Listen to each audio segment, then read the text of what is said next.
लाठियों के मार से ना अब हम डरेंगे साथियों, जब तक आस है सांस लड़े। नमस्कार साथियों, मैं फिलहाल अभी मौजूद हूँ पटना में। मेरे साथ प्रियंका झा जी उपस्थित है और बीपीएससी से तमाम क्वेश्चन मैं करने वाला हूँ इनसे, और इनके ऊपर लाठी बरसी थी पुलिस के, इनसे जानने की हम कोशिश करेंगे। पीएमसीएच तक इनका मतलब कि चोट लगने के कारण पीएमसीएच में भी भर्ती हुई थी, और हम लोग इनसे बात करते हैं। और फिलहाल में हमारे साथ मौजूद हैं।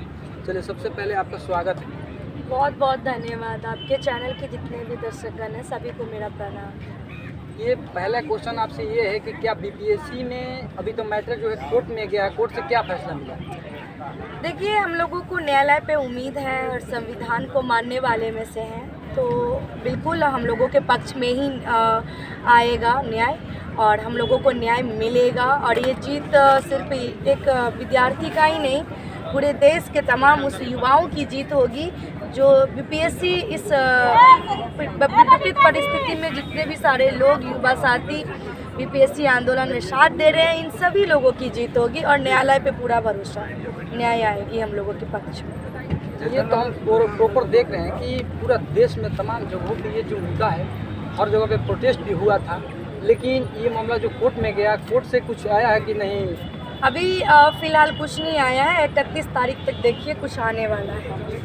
तो ये खबर में मैंने देखा था कि मतलब कोर्ट का पक्ष जो है बताया जाएगा कि नहीं, एग्जाम नहीं करवाया जाएगा, उसी पर रिजल्ट बन के आएगा। नहीं, ऐसा कोई नहीं है। अभी तक कुछ ऐसा न्यायालय के समक्ष से अभी ऐसा कुछ नहीं नोटिफिकेशन आया है। 31 तारीख को आने वाला है, देखिए फिर क्या आती है, क्या होती है। अच्छा, 31 तारीख को जो है कि आने वाला है, क्या होने जा रहा है, मतलब एग्जाम होगा या नहीं होगा? हाँ, 31 तारीख तक ये चीज़ें क्लियर नहीं है। देखिए, हो सकता है मामला इस कोर्ट से फिर अगला कोर्ट में भी जाए, क्योंकि ये लड़ाई है और लड़ाई थोड़ा टफ है, तो लड़ाई तो लड़ना पड़ेगा ना। तो जीत हमारी होगी, इससे पूरा उम्मीद है, और हम लोग जीतेंगे, ये भी पूरा उम्मीद है। जैसे हम देख रहे हैं कि इतना डट के आप लड़ी थी, लाठी खाई, पानी का जो बरसात किया गया वाटर कैन का इस्तेमाल करके, आप उसमें उपस्थित थे। पूरा जो स्टूडेंट है उसके सामने पूरा डट के खड़ी हुई एक महिला होके, बताइए कितना मतलब कि बेशर्मी का हद है। आपके चैनल के माध्यम से बस इतना कहूँगी, लाठियों के मार से ना अब हम डरेंगे साथियों, जब तक आस है सांस लड़ेंगे। लाठियों के मार से ना जब जब पानी बरसाओगे, वाटर कैनन ले आओगे, बन के फौलाद हम तब मिलेंगे साथियों, जब तक आस है सांस लड़ेंगे। लाठियों के मार से ना अब हम डरेंगे साथियों, जब तक आस है सांस लड़ेंगे। तो इनकी लाठियों से ना तो हम डरे हैं और नहीं हम डरेंगे। हम लोग सामना करना जानते हैं, इनकी लाठियों का जवाब देना भी जानते हैं, लेकिन हमें हमारा संस्कृति, हमें हमारा दायरा, हमें हमारा सभ्यता पता है। इनकी लाठियों में, इनकी जंजीरों में वो ताकत नहीं जो इस बेटी को झुका सके, जो डगमगा सके। ये जितना लाठी बरसाएंगे हमारे लिए वो फूल के समान काम करेगा। ये लाठी बरसाते हैं, हम उसको फूल के रूप में लेते हैं कि मेरे ऊपर फूल बरसाई जा रही है। तो इनकी लाठियों से हम डरे नहीं हैं, डट के सामना करना जानते हैं। आश्चर्य तब हुई जब हम पीएमसीएच में हमको भर्ती किया गया, और जब हम डिस्चार्ज हुए तो 15 पुलिस फोर्स हमें वहाँ से डिटेन किया। तब मुझे और ज़्यादा आश्चर्य लगा कि बिहार की एक बेटी को अरेस्ट करने के लिए 15 फौज की क्या ज़रूरत थी भाई।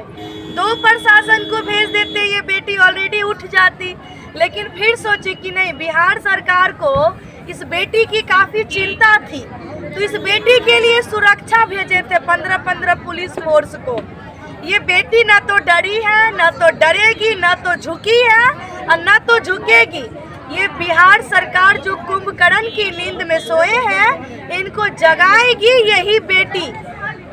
बिहार में प्रगति यात्रा कर रहे हैं, महिला संवाद कर रहे हैं, और एक तरफ महिलाओं के ऊपर लाठी चार्ज करवाने का काम कर रहे हैं, एक तरफ महिलाओं के ऊपर अनर्गल बयानबाजी करने में लगे हैं, और वही कुछ दूरी पर गर्दनी बाग में बैठी हमारी बहनें का दुर्गति हो रही है।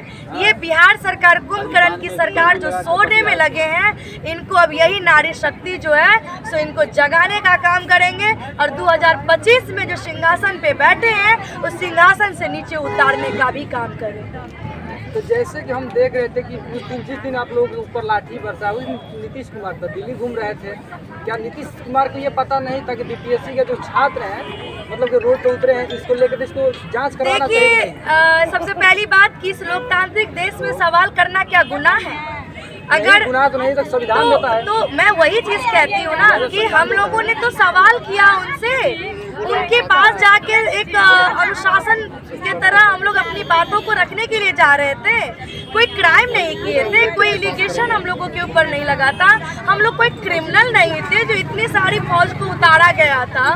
क्यों भाई, किस लिए? यहाँ पे मर्डर हो जाती है, यहाँ पे किडनैप हो जाती है, इतने बड़े बड़े बालू माफिया है, वहाँ पे तो इनकी फौज पहुँच नहीं पाती है। लेकिन एक निर्दोष जब अपनी बातों को रखने के लिए सड़क पे उतरते हैं तो उनके ऊपर इनकी तानाशाही प्रशासन की डंडे बरसते हैं। तो ये तो तानाशाही है ना, यहाँ लोकतंत्र नहीं, यहाँ राजतंत्र हो गई है।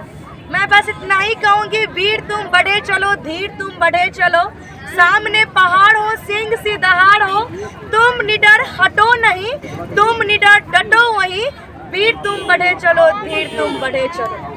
ठीक है, और लास्ट एक आखिरी सवाल रहेगा, अभी जो गर्दनी बाग में धरना है अभी तो बराबर चल रहा है या धरना मतलब स्थगित हो गया? बिल्कुल नहीं, वो जन्मभूमि है बीपीएससी का। बीपीएससी 17वीं का वो जन्मभूमि हो गई है, क्योंकि उपज वहीं से शुरू हुई है। ये आंदोलन की शुरुआत वहाँ से हुई है, तो स्थगित कैसे हो जाएगी? ये तो अभी फूल है, चिंगारी बनना तो अभी बाकी है। क्या बात कर रहे हैं आप? जाके तो देखिए, 20 दिन से प्लस हो गया, छात्र छात्राएं वहाँ पे एक उम्मीद में बैठी है कि गूंगी बैरी सरकार की नींद खुलेगी और हमारी हक की बात करेंगे। तो इस उम्मीद में है, और उम्मीद पे दुनिया कायम है। सत्य परेशान हो सकता है लेकिन पराजित नहीं, सत्य हमेशा जीतती है और हम जीतेंगे। सही बात है। और रहा सवाल कि देखिए, खान सर के ऊपर बीपीएससी की दबाव जो है दबाव दिया जा रहा है। एक बार और ये लास्ट तरफ से क्वेश्चन है जो कि खान सर के ऊपर नोटिस भिजवाया गया है बीपीएससी की तरफ से, तो खान सर से पूछा गया कि मतलब माफी मांगिए, तो खान सर साहब बोल दिए कि नहीं, हम माफी नहीं मांगेंगे। किस बात की माफी मांगेंगे? हमारे ऊपर भी केस हुई है, हमारे ऊपर एफआईआर हुआ है, हम बेल पे बाहर घूम रहे हैं। अभी मैं झुक जाऊं ये हमारा अस्तित्व कहता ही नहीं। मैंने कोई चोरी नहीं किया है, मैं कोई क्रिमिनल नहीं हूँ, मैं किसी का रेप नहीं की हूँ, मैं इस लोकतांत्रिक देश का एक जिम्मेदार नागरिक हूँ, और हमेशा असहाय बेबस लाचार लोगों की एक मजबूती से तरीके से आवाज बनी हूँ। तो क्या उनकी आवाज उठाना क्या मैंने गुनाह कर दिया? क्यों झुकूं और क्यों कोई माफी मांगेगा? ये लड़ाई की एक आगाज है, और हम महिला फूल नहीं चिंगारी हैं, इनको बताएंगे 2025 में। चलिए, बातचीत करने के लिए बहुत बहुत शुक्रिया आपका।